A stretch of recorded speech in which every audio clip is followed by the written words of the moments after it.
Now, a lot of young people have been asking why Zimbabwe in the region has become, seems to be the only country out of the whole region that has stagnated. I mean, basically, our lifestyles are worse than what they were in 1965 when UDI was declared by Ian Smith. We have no railway system to talk of. We have no public bus system to talk of. Why is it it's become so bad, and yet other countries around us did not move backward the way we did? It's amazing. I just came back from I call it a pilgrimage to Dar es Salaam, where I was at the University of Dar es Salaam in 1979 while working with ZANU. And I remember going to on a state visit to Mugabe in July, August 1980. And we were at the Kilimanjaro, the top hotel in Dar es Salaam. And I was sitting with Enos Nkala and Bernard Chizero. And the hotel was completely without anything. No sugar, no milk, nothing. Tanzania was in dire straits those days following the war against Idi Amin. And Chizero joked in Shona that, oh, you see, this is the socialism that Igbo and others want in Zimbabwe. And Enos Nkala hit the table. Mandaza, Dokuraya, I'll kill you if you try and bring this nonsense to Zimbabwe. I mention this for two reasons. One is that definitively the state at independence was very anti anything called socialist or egalitarianism, including, I must say, even averse to land reform. I heard ministers talking in the early 80s about the danger of land reform, that we could end up chasing the whites and then we'll be in hunger, you know. The second reason why I mention this is because I was in Dar es Salaam after more than 30 years in June this year, and I was shocked. The conditions in which people like Chizero were laughing at in 1980 had changed so much that they were now ahead of Zimbabwe by 40 years at least.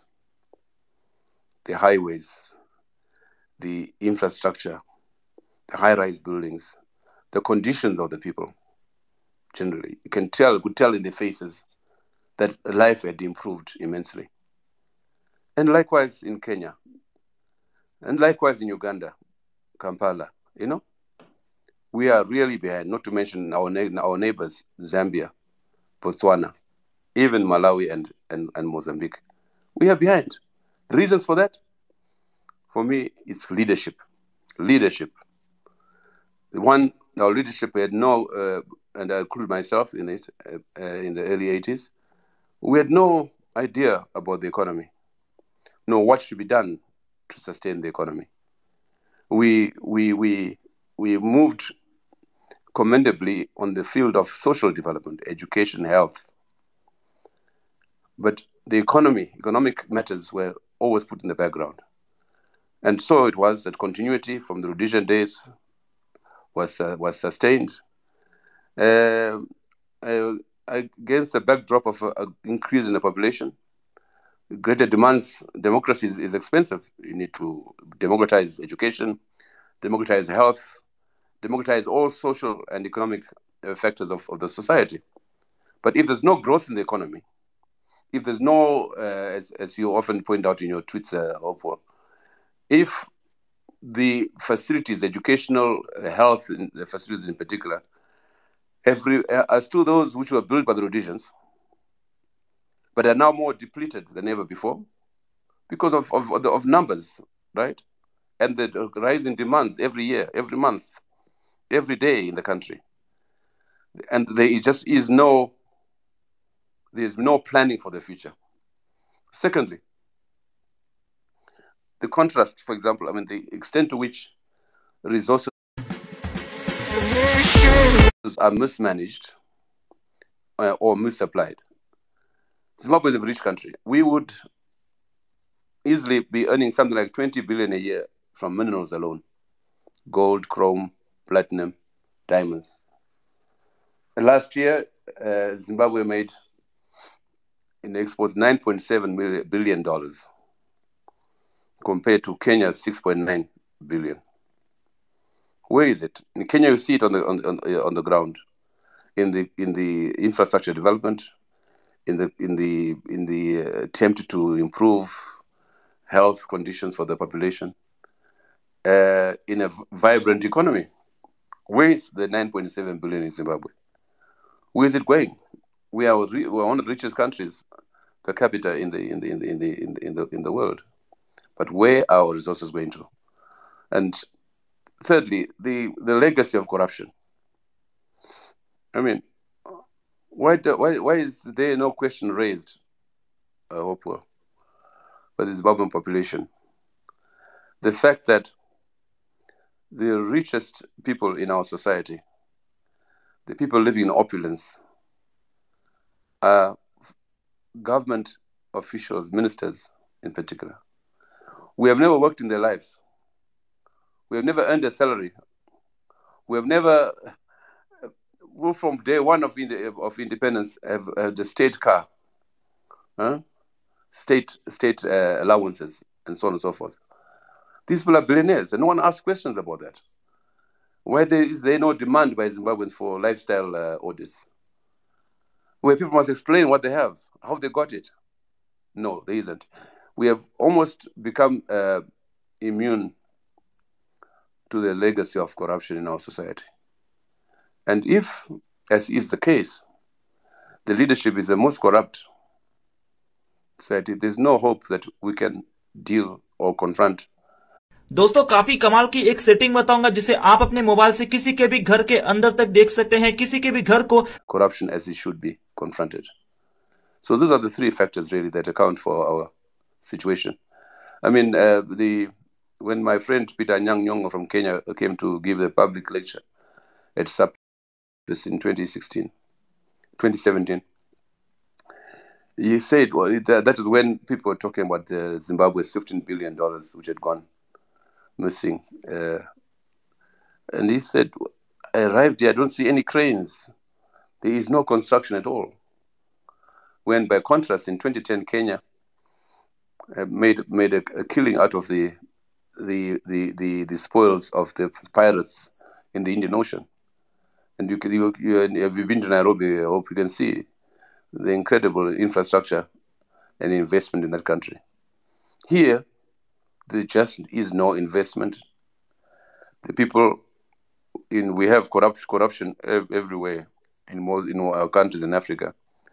But the comprador bourgeoisie in Zimbabwe are significant and conspicuous by the extent to which they don't invest at home. They invest in consumption. There's growing evidence that they have stashed money outside the country. Growing evidence of mansions in Dubai, in South Africa, in Malaysia, and Hong Kong, and no one. Those who celebrated the coup must now realize that the coup leaders have done nothing about cleaning out the criminals they talked about. Why? Because they are the criminals themselves, who have been rapacious in their corrupt ways. And as I said at another platform, we need to interrogate at some stage the allegations, the suspicions, and indeed the indications that there's so much money stashed out there. Some would say almost more than the debt in Zimbabwe, which is another point.